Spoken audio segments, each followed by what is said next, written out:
Hi, today I'm talking about the Insta360 Mic Pro, which won't come as a surprise to those who have seen all the videos I've been making about it.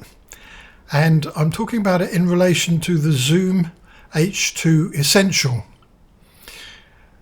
And the reason for that is that they have some things in common, other things quite different, but you might be interested in buying one or the other and wondering which to buy, or whether you already have one or the other and you think, do I need both? So this is just talking about the two of them in relation to each other. Now both of them have configurable mic settings. The Zoom H2e Essential has microphones pointing forwards, backwards and sideways, and you can configure it in mono, pointing forward or backwards or both, or you can configure it in stereo, pointing forward or backwards or both. And when in stereo, you can configure the width of the pickup, 90 degrees or 120 degrees. The Insta360 Mic Pro can be configured as stereo, recording internally in 32-bit float, or it can be configured in mono in a variety of polar patterns, which include omni, cardioid, figure of 8 and a kind of shotgun narrow focus mode. And in my previous video I went through those at some length, and so I won't repeat too much today apart from where it overlaps with the Zoom device.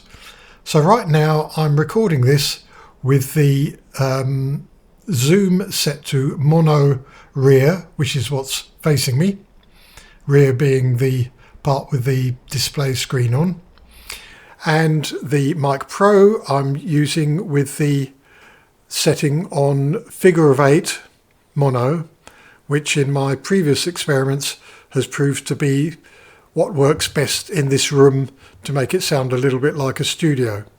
So the first question is, in this mode, how do the two compare? And when I edit this, I will have been switching between the two devices, and I think you will have already come to some kind of conclusion. So now I'm going to switch to stereo, which isn't something you would normally do for a voiceover, but it kind of illustrates the point of how their respective stereo images sound.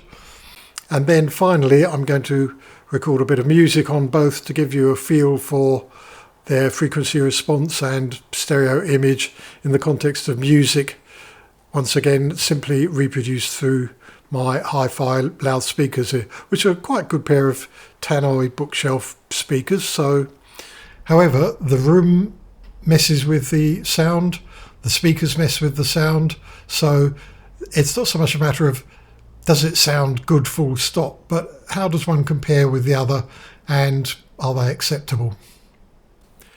And now I've got the two devices set to stereo. In the case of the Zoom, I've got it stereo facing me, not the back mics being on. Maybe in a moment I'll turn those on as well, see what difference it makes. Now, the way to test the stereo mic is to walk around it. Well, I'm sitting down comfortably, so I won't walk, but I'll lean over here a bit, and this should be coming out from the left-hand side of both devices. And if I come around here, the sound should be coming from the right-hand side of both devices. So let's see what difference that makes. I've now got the Zoom H2e Essential mics set to stereo front and rear, so it's picking up sound all the way around.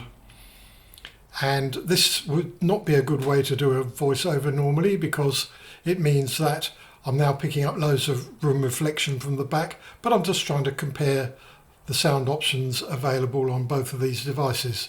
The Mic Pro is still in its normal front-facing stereo mode, and if I go around to one side, this should be the left side, and I come back to the center, and now I go around to the other side, this should be the right side, and let's hope that's given enough material to compare the two in this mode. The Zoom H2 Essential front and rear would be something I would use if I really wanted to put the mic up in the middle of a group of musicians, or particularly if recording classical music in a good acoustic.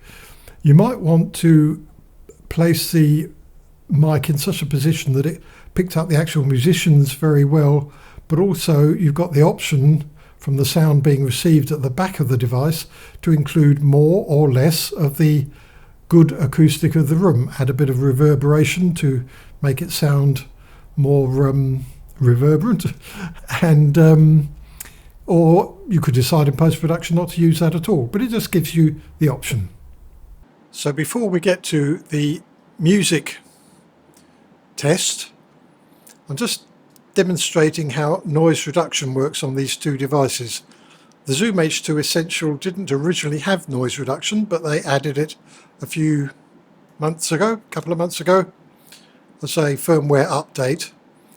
And to be honest, when I've tried it so far, not very carefully, but I wasn't that impressed. The Mic Pro, on the other hand, has probably best-in-class noise reduction, and that is turned on that device, which is now set to mono figure of 8. Noise reduction strong. The zoom is set to rear, in other words facing me, mono, noise reduction on, and I've got air conditioning running over there, and so that should be providing something for the noise reduction to attack, and my voice should be standing out well against it. But the thing is, how processed does my voice sound? I suspect with the Zoom H2 Essential, it may be sounding rather processed. If you had to use it, well, all well and good. The Mic Pro noise reduction, if you don't have too much noise in the background, can sound pretty good on the voice, not too processed. I would be quite happy to use that if it was necessary on voiceover material. So now on the Mic Pro, I'm just going to turn the noise reduction off using the button on the phone, which is easy to do, and that will give you an idea of what the actual noise in the room was originally. Here we go.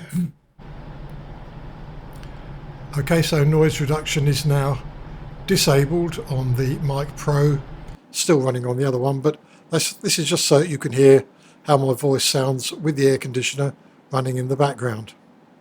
And now here's some music which will be overlaid with captions and diagrams and things like that. So I'll say thanks for watching, see you next time.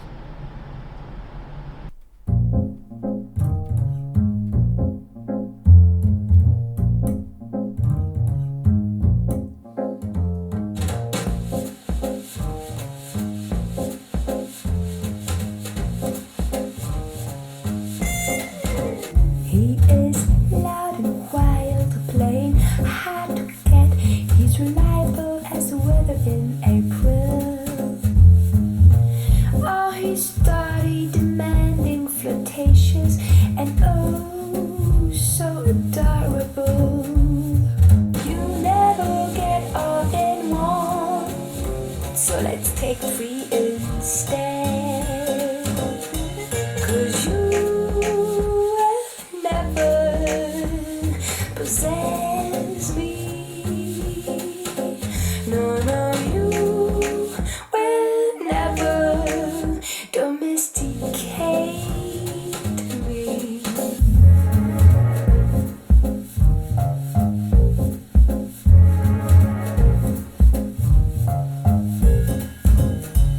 You look at me with such sincerity, telling me that you love me.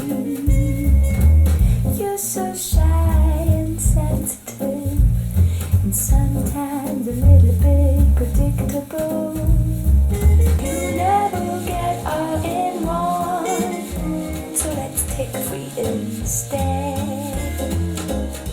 'Cause you will never possess me. No, no, you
domestique.